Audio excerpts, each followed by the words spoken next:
నమస్కారం, NI news కి స్వాగతం. హెడ్లైన్ చూద్దాం.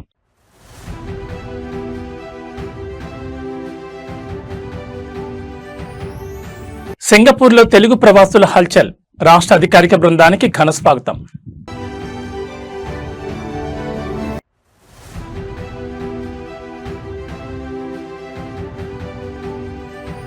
ఢిల్లీ వేదికగా జనసేన జాతీయ శంఖారావం, సేన ప్రస్థానం సదస్సుకు చేరిన డిప్యూటీ సీఎం పవన్ కళ్యాణ్.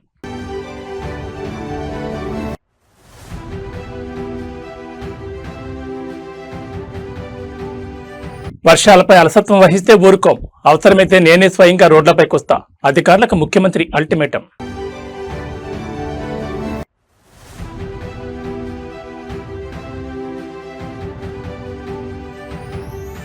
తెలంగాణలో బడులు రీఓపెన్, మొదటి రోజే ప్రభుత్వ పాఠశాలలో ఉచిత బ్రేక్ఫాస్ట్ పథకం ప్రారంభం. ఇక డీటెయిల్స్ చూస్తే 2 రోజుల అధికారిక పర్యటన నిమిత్తం సింగపూర్ చేరుకున్న రాష్ట్ర బృందానికి అక్కడ నివసిస్తున్న ప్రవాస తెలుగు సమాజం నుంచి కళ్ళు చెదిరే రీతిలో ఘన స్వాగతం లభించింది. ఎయిర్పోర్ట్ దగ్గర నుంచి హోటల్ వరకు వందలాది తెలుగు కుటుంబాలు తరలి వచ్చి పూలవర్షం కురిపించాయి.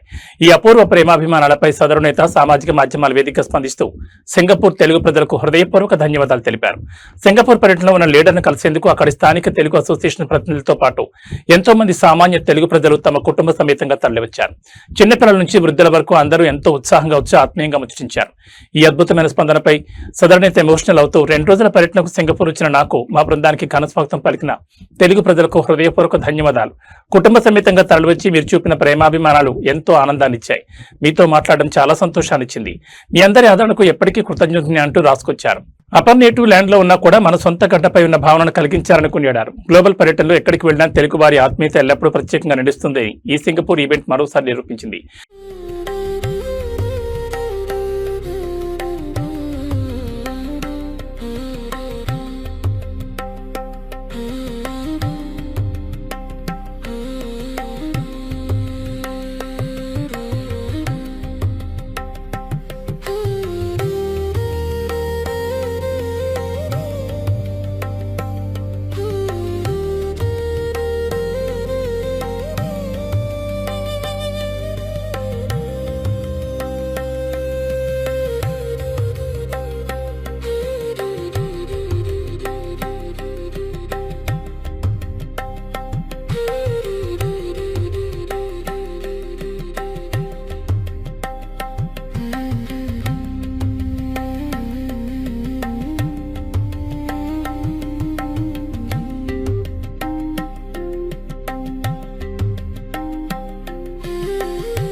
ఆంధ్రప్రదేశ్ ఉప ముఖ్యమంత్రి జనసేన అధినేత పవన్ కళ్యాణ్ దేశ రాజధాని ఢిల్లీలో ల్యాండ్ అయ్యారు.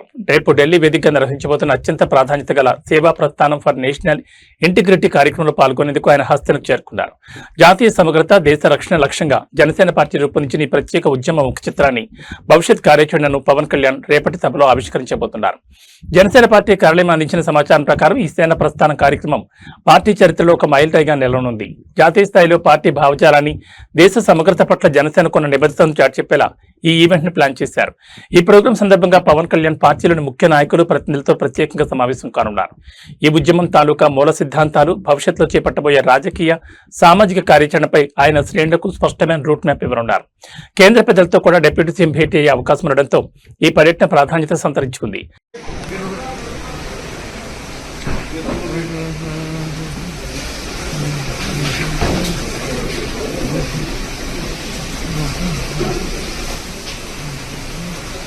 తెలంగాణ వ్యాప్తంగా విస్తరిస్తున్న మాన్సూన్ వర్షాల నేపథ్యంలో ముఖ్యమంత్రి రేవంత్ రెడ్డి విపత్తు నిర్వహణపై గట్టి యాక్షన్ ప్లాన్ సిద్ధం చేశారు. రాష్ట్రంలో ఎడతెరిపి లేకుండా కురుస్తున్న వర్షాలు, వరద ముప్పుపై సచివాలయంలో అధికారులతో సీఎం ఉన్నత స్థాయి సమీక్ష నిర్వహించారు. ప్రకృతి విపత్తులు సంభవించినప్పుడు ప్రజలకు ఎలాంటి ఇబ్బంది కలగకుండా, ప్రాణ ఆస్తి నష్టాలు జరగకుండా చూడడమే ప్రభుత్వం మొదటి ప్రాధాన్యతని సీఎం స్పష్టం చేశారు. వర్షాకాలంలో వచ్చే విపత్తుల పట్ల ఏ ఒక్క శాఖ నిర్లక్ష్యంగా వ్యవహరించినా ఉపేక్షించేది లేదని ముఖ్యమంత్రి రేవంత్ రెడ్డి హెచ్చరించారు. ముఖ్యంగా మున్సిపల్, నీటిపారుదల, విద్యుత్ మరియు రెవెన్యూ శాఖలు నిరంతరం క్షేత్రస్థాయిలో అందుబాటులో ఉండాలని ఆదేశించారు. హైదరాబాద్ నగర పరిధిలో జీహెచ్ఎంసీ మరియు హైడ్రా బృందాలు ట్రాఫిక్, చెట్లు విరిగిపడడం మరియు మ్యాన్హోల్ సమస్యలపై సెక్షన్ల వ్యవధిలో స్పందించాలని స్పష్టం చేశారు. హైదరాబాద్ నగర పరిధిలో జీహెచ్ఎంసీ మరియు హైడ్రా బృందాలు ట్రాఫిక్, చెట్లు విరిగిపడడం మరియు మ్యాన్హోల్ సమస్యలపై సెకన్ల వ్యవధిలో స్పందించాలని స్పష్టం చేశారు. అలాగే జిల్లాల వారీగా కలెక్టర్లు, ఎస్పీలు స్థానిక ప్రాజెక్టుల నీటి మట్టాలను పర్యవేక్షిస్తూ చెరువులు, కుంటలకు గండ్లు పడకుండా ముందస్తు చర్యలు తీసుకోవాలని సీఎం రేవంత్ ఉన్నతాధికారులను ఆదేశించారు. వర్షాల కారణంగా సామాన్య ప్రజలకు మరియు రవాణా వ్యవస్థకు ఆటంకాలు కలగకుండా సత్వర చర్యలు చేపట్టాలని సీఎం ఆదేశించడంతో అధికార యంత్రాంగం అంతా అప్రమత్తమైంది.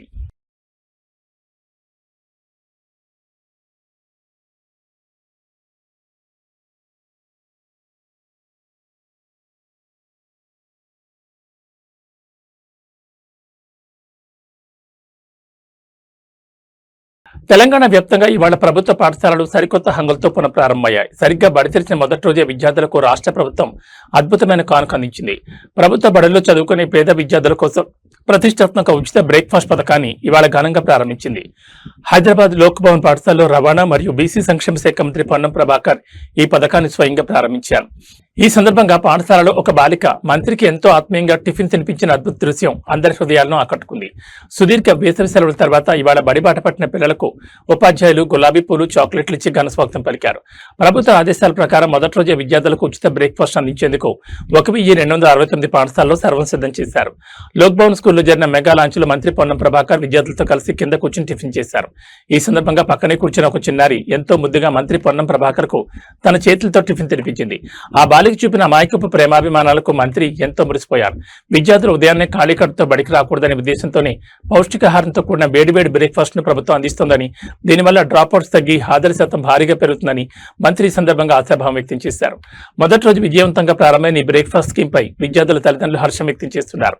నాణ్యమైన చదువుతో పాటు నాణ్యమైన ఆహారాన్ని అందిస్తున్న ఉపాధ్యాయులను, విద్యాశాఖను అభినందించాల్సిందే అన్నారు.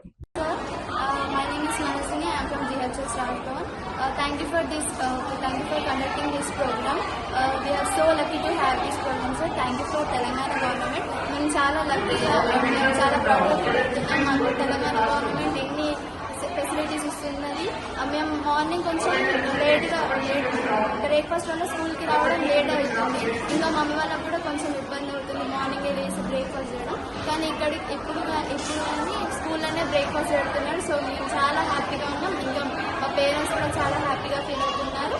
Thank you sir, thank you for Telangana government. Morning నా పేరు సుమశ్రీ, నేను 10th క్లాస్ చదువుతున్నాను ప్రజెంట్. ఈరోజు మాకు టిఫిన్ అనేది ఇనాగ్రేట్ చేశారు స్కూల్లో. సో మార్నింగ్ మాకు టిఫిన్ చేసి వచ్చేసరికి మాకు టైం అనేది లేట్ అవుతుంది స్కూల్కి. సో దానివల్ల చదువుకోవడం చాలా ప్రాబ్లం అవుతుంది. కొన్నిసార్లు తినకుండానే వచ్చేస్తున్నాము. సో దానివల్ల గవర్నమెంట్ దీన్ని యాక్షన్గా తీసుకొని మంచిగా మాకు ఒక అడ్వాంటేజ్ ఇచ్చినట్టుగా అనుకోవచ్చు. మంచిగా టిఫిన్ అనేది ప్రొవైడ్ చేస్తున్నారు. మంచిగా న్యూట్రిషియస్ ఫుడ్ వల్ల మేము అనేది మంచిగా కన్జ్యూమ్ చేస్తున్నాం. టిఫిన్ చాలా బాగుంది. Thank you so much. ప్రభుత్వము ఈ రోజు నుంచి బ్రేక్ఫాస్ట్ పథకం మాకు పెట్టడం ఎంతో చాలా సంతోషంగా ఉంది. మా అమ్మ నాన్నకి మాకు కష్టపడకుండా మార్నింగ్ మా అమ్మ నాన్నకి డ్యూటీ మంచిగా వెళ్ళాలని, మేము కూడా ఈ స్కూల్లోకి వచ్చి మా అమ్మ నాన్నకి కష్టపెట్టకుండా తిని ఉండాలని, మేము మంచిగా చదువుకోవాలని ప్రభుత్వం మాకు ఎన్నో ఏర్పాట్లు చేసినందుకు మేము ఎంతో ధన్యవాదాలు చెప్పుకుంటున్నాం.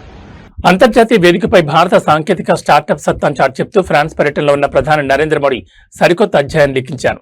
ఫ్రాన్స్ లోని ప్రముఖ పర్యాటక మరియు పారిశ్రామిక నగరం నైస్ వేదికగా గ్లోబల్ ఇన్వెస్టర్లు, వెంచర్ క్యాపిటలిస్టులతో ప్రధాని మోడీ ప్రత్యేకంగా సమావేశమయ్యారు.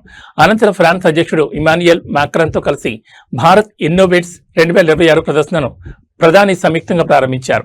భారత్ ఫ్రాన్స్ ఇన్నోవేషన్ ఇయర్ నేపథ్యంలో కేంద్ర విద్యాశాఖ ఆధ్వర్యంలో ఈ ప్రతిష్టాత్మక భారత్ ఇన్నోవేట్ సదస్సు నిర్వహించారు.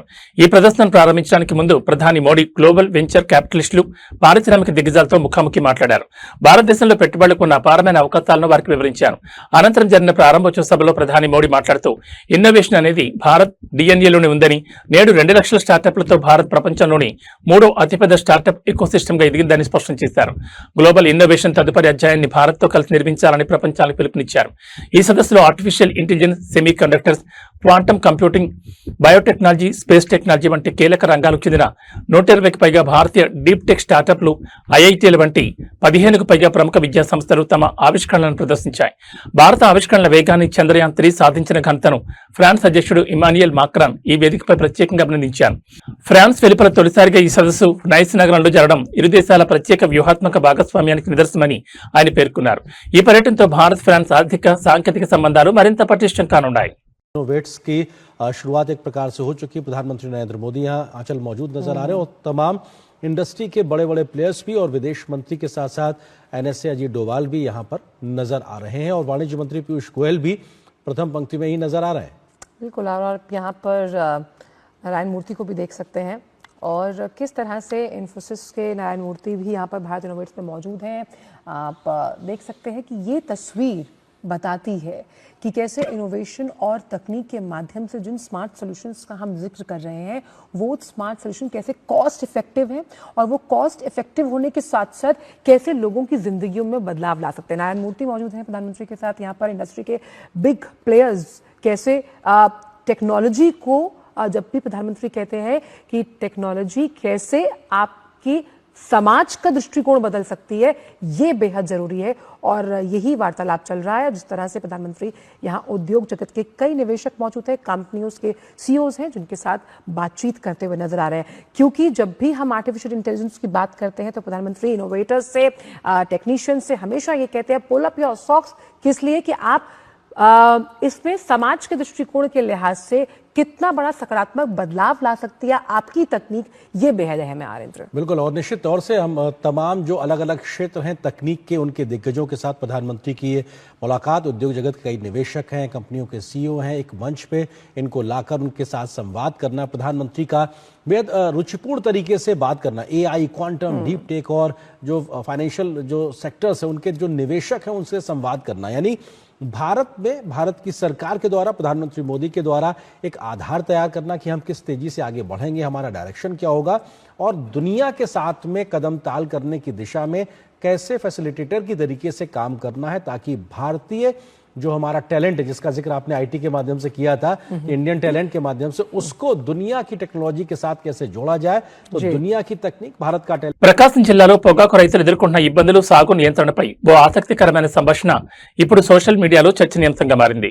ప్రయాణంలో యాదృచ్ఛికంగా ఎదురుపడిన రాష్ట్ర మంత్రులు పత్తిపాటి పుల్లారావు, నాదెండ్ల మనోహర్తో ప్రకాశం జిల్లాకు చెందిన ఒక పొగాకు రైతు కుటుంబం నేరుగా ముఖాముఖి మాట్లాడింది. తమ సమస్యలను మంత్రుల దృష్టికి తీసుకెళ్లగా వారు స్పందించిన తీరు బాగుందని చెప్తూనే క్షేత్రస్థాయిలో పాలసీలు ఎలా ఉండాలో సదరు రైతు కుటుంబం ప్రభుత్వానికి చేసిన ఒక ప్రాక్టికల్ సూచన ఇప్పుడు అందరినీ ఆలోచింపజేస్తోంది. ప్రకాశం జిల్లాలో పొగాకు సాగు చేస్తున్న అన్నదాతలు తాము పడుతున్న కష్టాలను, మార్కెటింగ్ ఇబ్బందులను మంత్రుల వద్ద ప్రస్తావించారు. దీనిపై ఇద్దరు నేతలు ఎంతో సానుకూలంగా స్పందిస్తూ బోర్డు ఇచ్చిన లైసెన్స్ పరిమితి కంటే ఎక్కువ విస్తీర్ణంలో పొగాకు పండించడం వల్లే మార్కెట్లో డిమాండ్ తగ్గి సమస్యలు వస్తున్నాయని రైతులకు ఎంతో సున్నితంగా వివరించారు. మంత్రుల సమస్యల మూలాలను వివరించిన విధానం చాలా బాగుందని సదరు రైతు కుటుంబం హర్షం వ్యక్తం చేసింది. అయితే ఇదే తరుణంలో సదరు రైతు కుటుంబం ప్రభుత్వం ముందు ఒక కీలకమైన డిమాండ్ ఇచ్చింది. పంట పంట పండించి చేతికొచ్చిన తర్వాత పరిమితులు దాటాయని చెప్పడం కంటే రైతులు పొగాకు నారు వేయకముందే అంటే సీజన్ ప్రారంభంలోనే ప్రభుత్వం కఠినమైన రూల్స్ పెడితే ఈ సమస్య రాదని స్పష్టం చేశారు. ముందే అప్రమత్తం చేస్తే తాము ప్రత్యామ్నాయ పంటల వైపు వెళ్తామని, తద్వారా పెట్టుబడులు పెట్టే నష్టపోయే పరిస్థితి తప్పుతుందని అన్నదాతలు తమ ప్రాక్టికల్ ఐడియాను పంచుకున్నారు. నేతలకు రైతులకు మధ్య జరిగిన ఈ అర్థవంతమైన చర్చ క్షేత్రస్థాయిలో పాలసీ మేకింగ్ లో ఎలాంటి మార్పులు రావాలో సూచిస్తోంది. పంట వేయకముందే నిబంధనలు స్ట్రిక్ట్ గా అమలు చేయాలన్న ఈ ప్రకాశం జిల్లా రైతు మాటలను ప్రభుత్వం పరిగణలోకి తీసుకుంటుందో లేదో చూడాలి.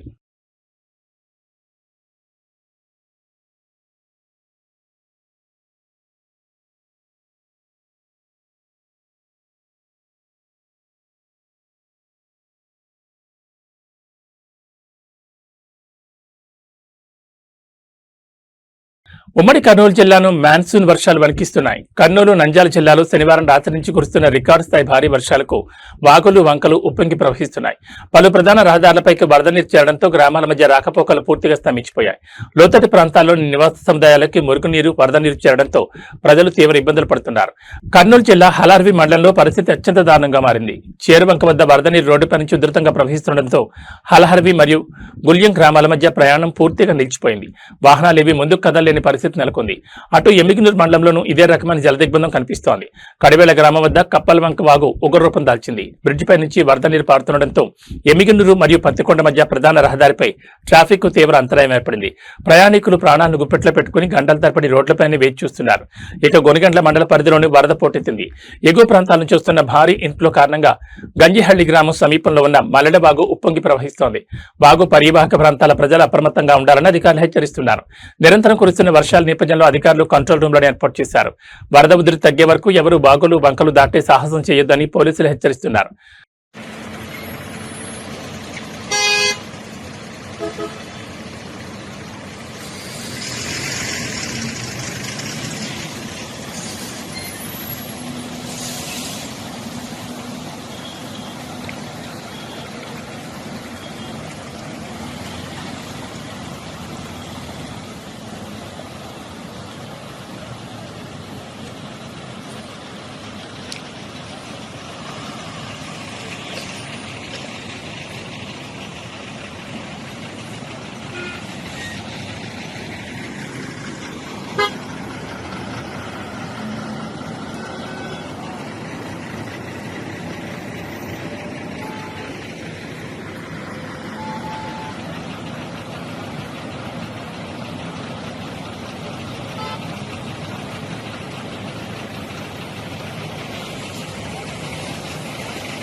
భాగ్యనగరంలో వర్షాకాలం వస్తే చాలు బస్తీలు, కాలనీలు, చెరువులను తలపించేవి. కానీ ఈసారి సీన్ పూర్తిగా మారింది. ఒకప్పుడు నివాస ప్రాంతాలను ముంచెత్తిన వరద నీరు ఇప్పుడు నేరుగా నగరంలోని చెరువులకు చేరుతోంది. హైడ్రా కమిషనర్ ఏవీ నగరాన్ని నేతృత్వంలో చేపట్టిన చెరువుల పునరుద్ధరణ, ఇన్లెట్ల ఆధునీకరణ పనులు క్షేత్రస్థాయిలో అద్భుతాలు సృష్టిస్తున్నాయి. ఇటీవల కురిసిన భారీ వర్షాలకు కుక్కట్పల్లి నల్ల చెరువు, అంబర్పేట బతుకమ్మకుంట, మాతాపూర్ తుమ్మిడికుంట చెరువులు నిండడమే కాకుండా చుట్టుపక్కల బస్తీలు పూర్తిగా సురక్షితంగా ఉన్నాయి. గొలుసుగట్టు చెరువులను అనుసంధానించి నగరానికి వరద ముప్పును శాశ్వతంగా తప్పించాలన్న ప్రభుత్వ లక్ష్యానికి అనుగుణంగా హైడ్రా తన పనులను వేగవంతం చేసింది. కొండాపూర్ జూబ్లీ గార్డెన్స్ లో ఇటీవల ఆక్రమణను తొలగించిన మొండికుంట చెరువును కూడా ఇదే తరహాలో అభివృద్ధి చేసి వరదను నియంత్రించాలని హైడ్రా భావిస్తోంది. మొదటి విడతగా చేపట్టిన 6 చెరువుల్లో ఇప్పటికే 3 ప్రారంభం కాగా మరో 3 సిద్ధంగా ఉన్నాయి. ఇక రెండో విడతలో భాగంగా 14 చెరువుల పునరుద్ధరణ పనులను హైడ్రా ఇప్పటికే టేకప్ చేసింది. వీటికి తోడు మరో 4 పెద్ద చెరువులను మినీ ట్యాంక్ బండ్లుగా తీర్చిదిద్దేందుకు పనులు వేగంగా జరుగుతున్నాయి. చెరువులన్నీ పునరుద్ధరణకు నోచుకుంటే హైదరాబాద్ లో వరదలను పూర్తిగా కట్టడి చేయొచ్చని నిపుణులు స్పష్టం చేస్తున్నారు. ఆక్రమణ తొలగింపు మాత్రమే కాదు, పర్యావరణ పరిరక్షణ, వరద కట్టడి కూడా తమ ప్రాధాన్యతని హైడ్రా ఈ ఫలితాల ద్వారా నిరూపించింది. రాబోయే రోజుల్లో మిగతా చెరువులు కూడా పూర్తయితే భాగ్యనగరం మరింత సురక్షితంగా మారనుంది.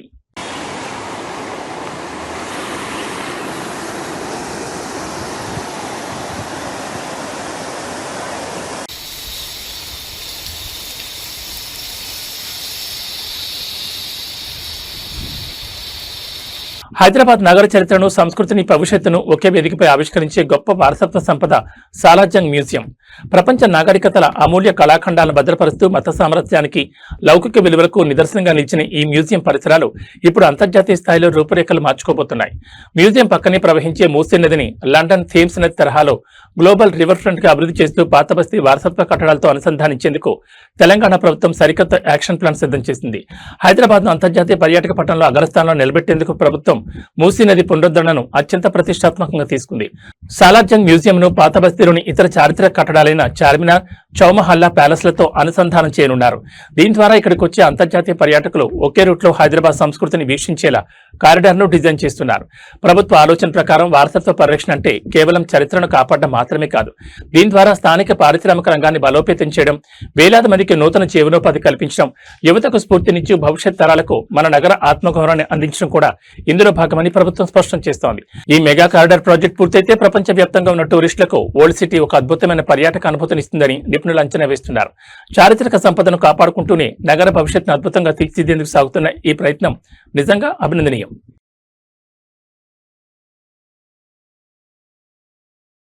బంగారం కొనాలనుకునే వినియోగదారులకు బులియన్ మార్కెట్ ఇవాళ ఊహించని భారీ షాక్ ఇచ్చింది. హైదరాబాద్ మార్కెట్లో పసిడి ధరలు ఒక్కసారిగా ఆకాతానంటాయి.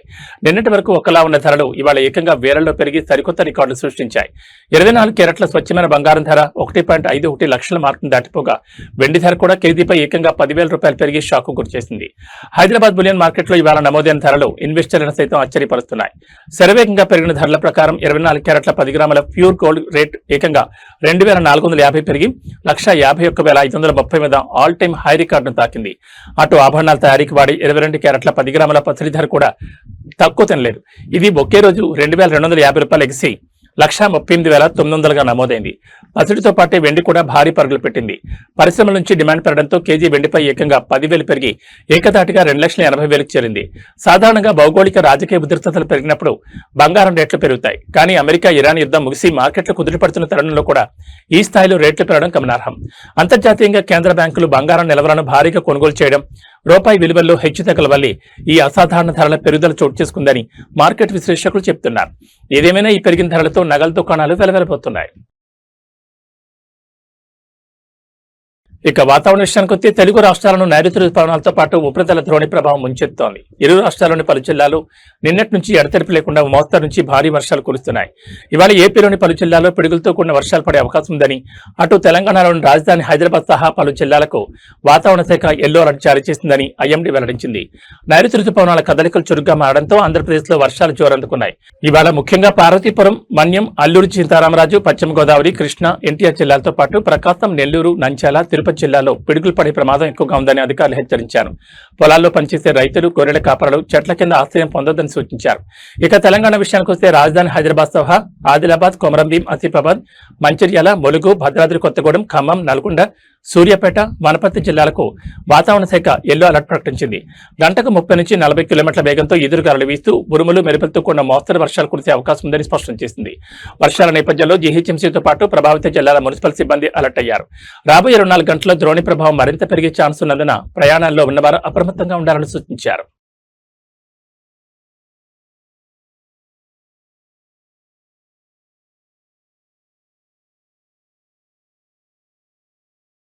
ఇవి బులెటిన్ విశేషాలు. మరో బులెటిన్లో మళ్ళీ కలుసుకుందాం. నమస్కారం.